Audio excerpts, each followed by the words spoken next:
El diablo susurró a mi oído: no eres lo suficientemente fuerte para resistir la tormenta. Hoy le susurré al diablo en el oído: yo soy la tormenta. Hola, soy Paco Rivero. Si eres nuevo, si escuchas este podcast por primera vez, te doy la bienvenida. Y si ya llevas tiempo escuchando, te agradezco que lo hagas.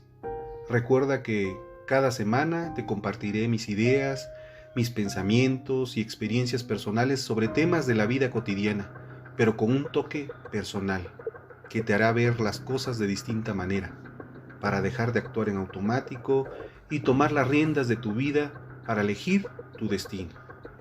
Si eres de los que buscan conocer nuevos podcasts para escuchar en tu tiempo libre, quieres aprender, informarte, emprender o conocerte mejor a ti mismo, pues déjame decirte que estás en el sitio indicado. Quiero fomentar la curiosidad, la exploración de lo que es el mal y las lecciones que podemos aprender de la ciencia para comprender mejor el lado oscuro de la humanidad. De igual manera, haré un análisis criminológico y de la conducta homicida, en el que se analizan a detalle a los asesinos seriales y las razones que los incitan a cometer sus crímenes, basándome en un enfoque criminológico y psicológico que permite identificar sus perfiles. Quiero que hagas preguntas, quiero que tengas hambre de conocimiento y quiero alimentar tu hambre. Acompáñame a un viaje para descubrir la ciencia de tus pesadillas vivientes. Plantearé contenidos con el objetivo de llegar a comprender y tratar los temas de los agresores más implacables y sistemáticos, incluyendo agresores sexuales y delincuentes psicópatas. También relataré historias aterradoras de muerte, haciendo relatos cortos de asesinos seriales y criminales brutales, compartiendo hasta el más mínimo detalle de los casos que impactaron el mundo en distintas épocas. Se hablan de personas reales que cometieron crímenes atroces que nunca más vas a poder sacar de la cabeza. Déjame ayudarte a encontrar tu empatía malvada. Sin más preámbulo, damos inicio. Seguramente habrás escuchado sobre la necrofilia. Déjame te explico aquí. ¿Sabías que la necrofilia es una atracción que siente una persona hacia la muerte y hacia todos los aspectos relacionados con ella? Es también una conducta sexual de las personas que tienen relaciones sexuales con cadáveres humanos. Se considera una perversión o una desviación sexual. Sí, ya sé, casi puedo ver tu cara de incredulidad, pero créeme que así es. Permíteme explicarte. ¿Sabías que hay personas que tienen relaciones sexuales con los muertos? Te relataré un caso práctico de necrofilia. Cuando estaba estudiando en la maestría, pusieron un caso práctico que lo recuerdo muy bien porque se me quedó muy grabado. Trata sobre una persona que trabajaba en un CEMEFO. Pues bien, resulta que esta persona se aprovechaba de los cadáveres y cuando nadie los veía, violaba a los cadáveres. Se metía con los cadáveres femeninos y los violaba. Pero resulta que en una ocasión estaba violando un cadáver y de repente el cadáver cobra vida. Se despierta, no sabe qué hacer, no sabe dónde estaba, y al escuchar los gritos todos los que trabajaban allí corrieron para ver qué es lo que ocurría. Su sorpresa es ver que estaba viva, pues los doctores explican que se trataba de catalepsia, lo que padecía, y al sentir que la estaban penetrando se despertó. Bueno, pues el caso práctico era saber qué es lo que se podía hacer, si era necrofilia, profanación de cadáveres o era violación. Entonces nos lo dejaron como caso práctico para resolverlo. Yo se los pongo también en la mesa para que lo resuelvan y hagan sus comentarios y me digan cuál sería el resultado, si sería violación o sería profanación de cadáveres. Pues bien, llegó el momento esperado de escuchar un relato corto y te recomiendo apagar la luz y escuchar. El relato corto se llama Enterrada Viva. Esta historia me ocurrió en un panteón de Tuxtla Gutiérrez, Chiapas. Llegué a visitar a mi tía que estaba enferma. Cuando llegué ya era tarde.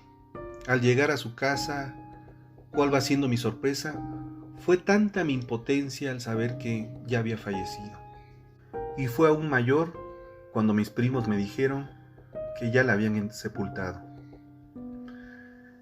¿Cómo puede ser posible?, pregunté. Nadie me avisó. Sentí un dolor tan hondo en mi corazón. Ella había sido como una madre para mí. Siempre se hizo cargo de mí cuando falleció mi mamá. Le dije a mis primos que quería ver a mi tía. Quería ir al panteón. Solicité que me informaran en qué panteón la habían enterrado. Me dijeron la ubicación del sepulcro. Me pidieron que fuera al día siguiente porque ya era muy tarde. A mí no me importaba la hora, quería verla, estar con ella, disculparme por no haber llegado a tiempo, por no haber estado cuando ella me necesitaba. Al llegar al panteón, el sepulturero me dijo: ya es muy tarde, no puedo darle acceso, mejor venga mañana, joven. Le expliqué el motivo y cómo me sentía, vio mi desesperación y me permitió el acceso. Me indicó que mi tía se encontraba al fondo del panteón, donde estaban unas criptas tipo cajoneras, pero tenía que bajar unas escaleras para dar con ellas. Era una zona exclusiva. El sepulturero me dijo: no se quede mucho tiempo, joven, ya es tarde y solo espero que termine el último servicio fúnebre para cerrar el panteón. Yo estaba tan desconsolado que no hice otra cosa que mover mi cabeza. Me sentía tan consternado por la pérdida de mi tía. Recordaba que había hablado conmigo antier. Ella me contó que se sentía un poco enferma, pero nada de cuidado. Que no me preocupara. Eso hice, pero ayer murió. Y hoy temprano la sepultaron. Ya no pude ver a mi tía con vida. Ya no pude despedirme de ella. Todo pasó tan rápido. Al llegar al fondo del panteón, bajé las escaleras y busqué la cripta. No era muy grande, pude percatarme que había un cortejo fúnebre. Estaba terminando de sepultar a alguien, pasé con respeto ante ellos y di con el sepulcro de mi tía. Estaba casi pegado a la pared con unos floreros grandes de concreto, donde me hinqué y comencé a platicar con ella, disculpándome por mi tardanza. Oré mucho por su alma. Le pedí a Dios que la ayudara a descansar en paz. No sé en qué momento el cortejo fúnebre se fue. Me dispuse a salir, pues no me di cuenta del tiempo que había transcurrido. Me despedí de mi tía y me persigné. Al subir las escaleras, pude ver que habían cerrado las rejas, habían cerrado todo el lugar con 2 candados. Las moví, grité, pero ya era muy tarde. Había caído la noche, solo podía ver que esa noche era tan oscura. Una luna brillante iluminaba todo, iluminaba la mitad de las escaleras. Me resigné a pasar ahí la noche. Me senté en las escaleras, me abroché la chamarra, froté mis manos con fuerza para darme calor, le pedí a Dios que no se me apareciera un alma en pena. Metí las manos en las bolsas de mi chamarra y toqué mi celular para constatar que ya no tenía nada de pila, no tenía energía. Lo intenté prender una y otra vez y nada. Me di por vencido, reprochándome el no haber traído mi pila de emergencia. Pero ¿quién iba a pensar en ese tipo de cosas cuando pierdes a un ser amado? En eso estaba, en mis cavilaciones, haciéndome reproches, cuando comencé a escuchar ruidos extraños. Se escuchaba como que alguien rascaba, como que rascaban la madera. Pensé que eran las ratas, así que no hice caso. Le di poca importancia hasta que comencé a escuchar gritos. Se escuchaban gritos de desesperación de una mujer. Sentí como se me helaba la sangre, la piel se me enchinaba de terror, que sentía que la procedencia de los gritos provenían de la cripta. Agudicé mi oído para saber qué era lo que gritaba, y pude deducir que lo que gritaba era ¡ayuda! Gritaban ¡sáquenme de aquí! Me dio tanto miedo, pero fue más grande mi curiosidad, que saqué una pequeña lámpara que siempre cargo en forma de llavero. No tenía mucha carga, pero aún así, con su luz, que era muy tenue, bajé de nuevo a la cripta. Aclaré mi garganta como pude, carraspeando, y pregunté: ¿quién? Grité. La voz provenía de la cripta, que acababa de cerrar. Incluso ahí estaban las herramientas que habían utilizado para tirar el cemento. Todo estaba en el piso. El cemento que habían dejado los trabajadores no se veía bien, pero mis pupilas empezaron a acostumbrarse poco a poco a la oscuridad, y con mi lamparita iba bajando despacio, observando todo a mi alrededor, mientras los gritos y rasguños se oían más fuertes. No sé cómo o por qué exclamé: ¿la enterraron viva? Y con la misma herramienta que habían dejado en el piso los trabajadores, comencé a remover el cemento fresco, y como pude, con gran esfuerzo, quité la lápida y saqué la caja que había metido hace un momento en el cortejo. Recordaba que le lloraban. Con una pala rompí el seguro del ataúd y pude ver que se trataba de una mujer de una edad aproximada de entre 30 y 35 años, y la quise ayudar a salir. Se encontraba en shock, gritaba tan fuerte que no sabía qué hacer. Pude ver cómo se aferraba al ataúd, luego se aferró a mis brazos y gritaba aún más fuerte. Estaba desesperada de verse ahí adentro del ataúd. Al despertar, que estaba encerrada, podía comprender su desesperación. Yo le hablaba, trataba de calmarla, necesitaba que se calmara, y le dije: señora, ¿cómo se llama? Tranquila, todo va a estar bien, yo la voy a ayudar. Ella no hacía otra cosa que gritar, y manoteaba, pataleaba, y en una de esas la caja se volteó. Ella salió y me atacó, me quería pegar, me quería golpear, me mordió la mano. Como pude me zafé, apagué mi lamparita y todo se oscureció de nuevo. Comenzó a buscarme para atacarme de nuevo. Yo corrí en la oscuridad, me agaché detrás del florero de cemento y vi cómo se iba corriendo rumbo a las escaleras. La seguí con precaución a distancia y vi cómo su cara comenzó a transformarse. Sus ojos estaban desorbitados, su boca abierta con espuma, y su cuerpo se arqueaba. Gritaba y zarandeaba y empujaba la reja con fuerza. La reja la jaloneaba. Trataba de quitar o romper los dos candados para salir, pero en mi horror y desesperación al ver su transformación de esa mujer, se me cayó mi celular, pues con el movimiento se salió de mi chamarra. La mujer volteó al escuchar el ruido y pude ver su mirada asesina. Corrió hacia mí gritando enloquecida.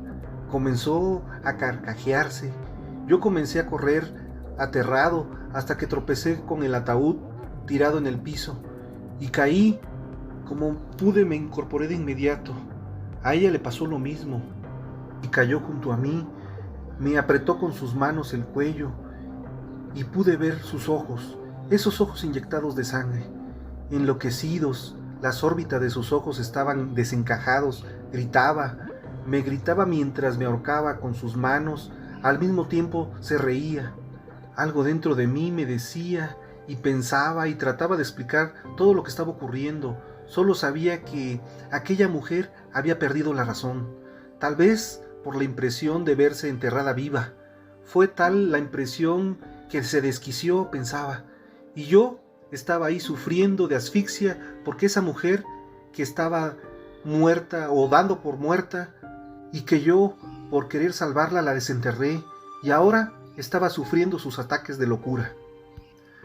Así que saqué fuerzas en mi desesperación y la aventé con mis pies. Era delgada, pero tenía mucha fuerza. Con mi lamparita alumbré sus ojos y me soltó. Por un momento pensé que había recobrado la cordura. Aproveché para girarme en el suelo y toqué la barreta. Ella me buscaba, pero ahora gruñía como una fiera. Vi con horror cómo empezó a comerse las uñas hasta desangrar sus dedos. Se los miraba, se rasguñaba, se jalaba los cabellos hasta que se sangró toda la cara. Era horrible esa imagen. Fue cuando reaccioné y aventé mi lámpara para distraerla. Cuando volteó por el ruido de la lámpara y corrió hacia ella, yo aproveché y sacando fuerzas de flaqueza, corrí hacia donde se encontraba la barreta, una especie de varilla gruesa. La tomé con mis manos y se la enterré en la espalda, con fuerza que la atravesé. Escuché cómo se quejaba, cómo se retorcía en el suelo, pero mi miedo era tan grande y el terror que sentía era más fuerte, que tomé la pala y comencé a golpearla en la cabeza cuantas veces pude. Me cegué por un momento y no supe de mí. No paré hasta ver deshecha su cabeza. Cuando regresé en mí, pude ver con horror todo lo que había hecho. Lloré mucho, le pedí perdón a Dios por lo que había hecho. Estaba pidiendo perdón cuando de repente se abrió la reja y entró un hombre y una mujer vestidos de blanco. Ella me tomó de la mano y me sacó de ahí. Observé cómo el señor que estaba vestido de blanco se quedaba ahí adentro de la cripta. Cuando salí de ahí pude darme cuenta que mucha gente estaba afuera. Vi cómo se aglomeraban a mi alrededor.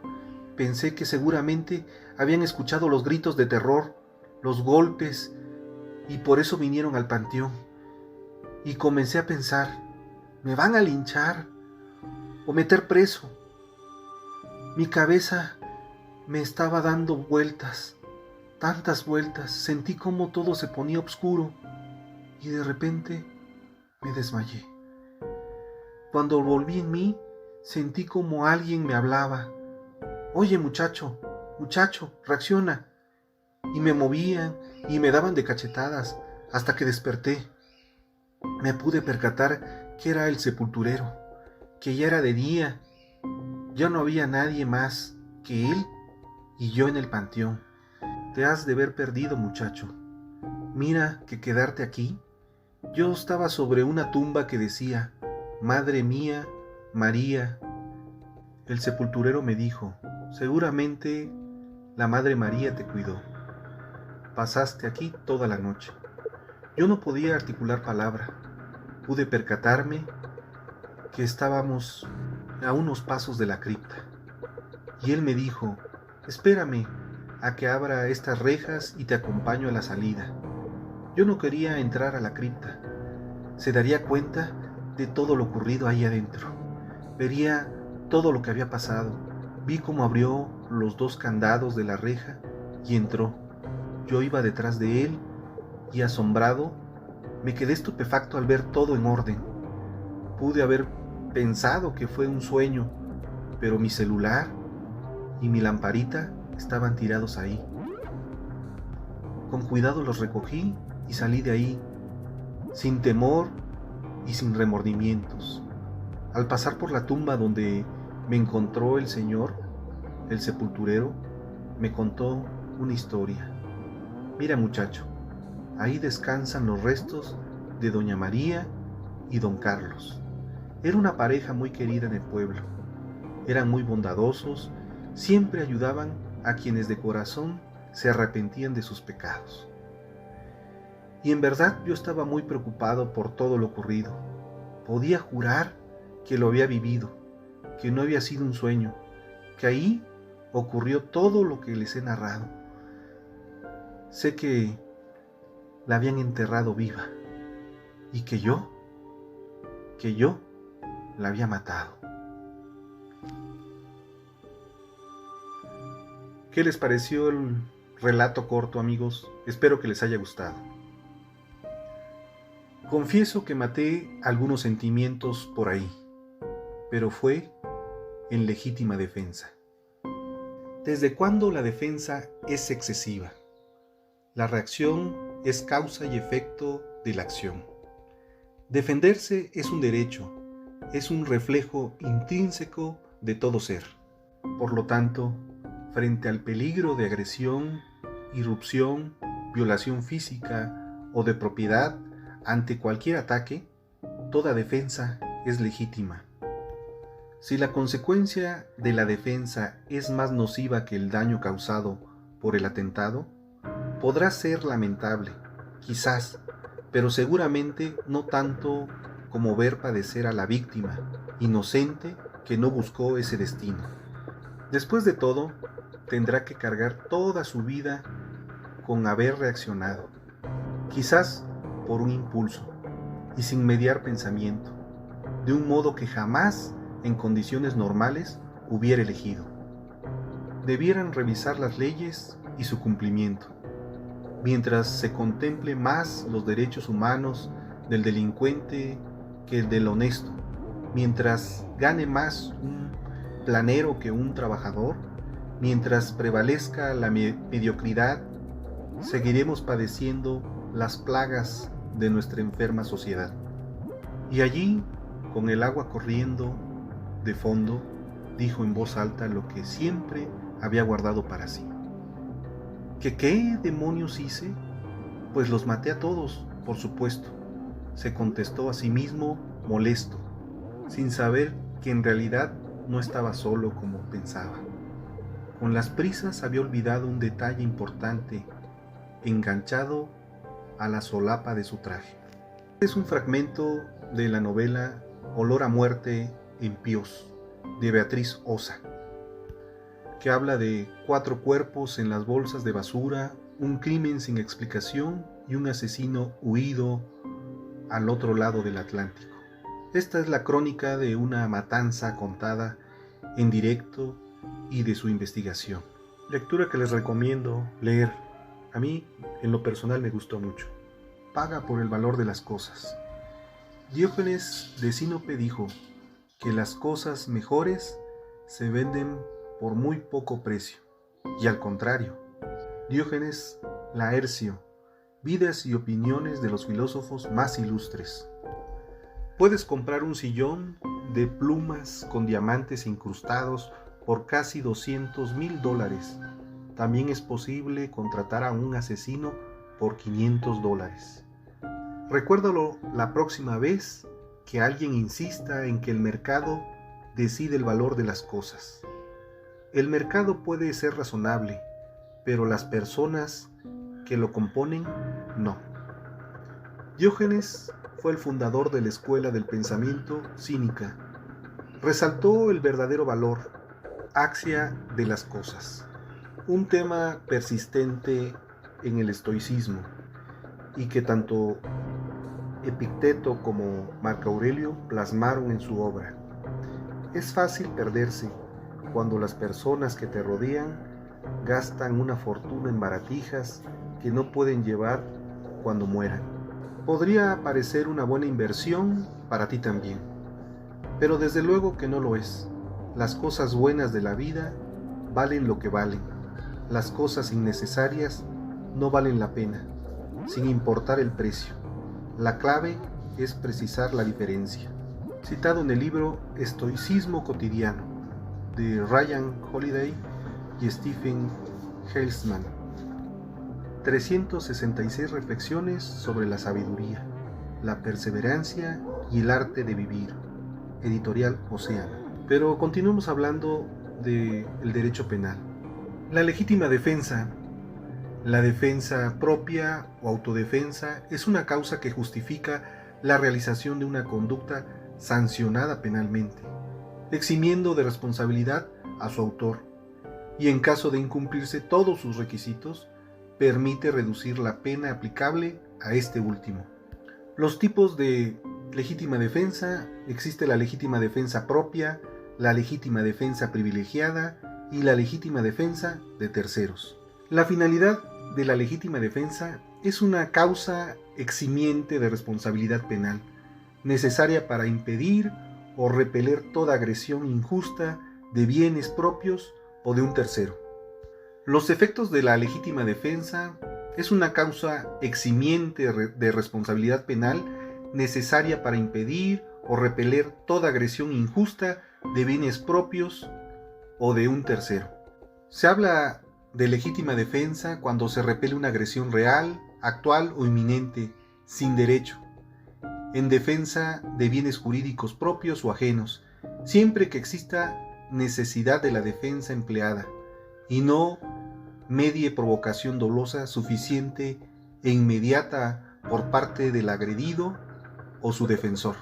La legítima defensa es un instituto jurídico de carácter universal y que ha sido reconocido por todas las legislaciones del mundo, a tal punto que el Papa Juan Pablo II, en su encíclica Evangelium Vitae, el Evangelio de la Vida, del 25 de marzo de 1995, la define claramente como el derecho a la vida y la obligación de preservarla.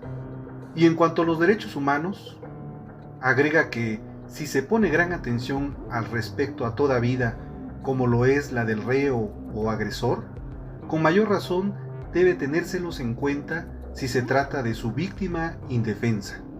Recordemos que los derechos humanos también forman parte del derecho inalienable de las víctimas, en su mayor parte hombres de las fuerzas de seguridad que siempre son violados por sus agresores. Pero bueno, quiero que recuerdes que tengo una opinión, pero es mi opinión y podría estar mal. ¿Por qué? Arruinaría la tuya.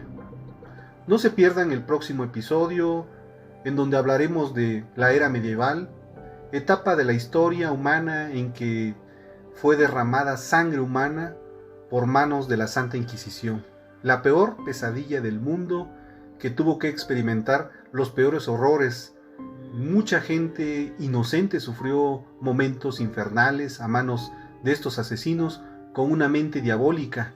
No se sentía ni el más mínimo sentimiento de misericordia para con sus semejantes. Un ejército de criminales al servicio del Vaticano, al mando del Papa, de ese momento al mando del supuesto general de las Fuerzas Armadas al servicio del Vaticano, a cargo del general Ignacio de Loyola, curiosamente, quien iba a decir que este mercenario, cruel al servicio del Vaticano, lo harían un santo las grandes multitudes.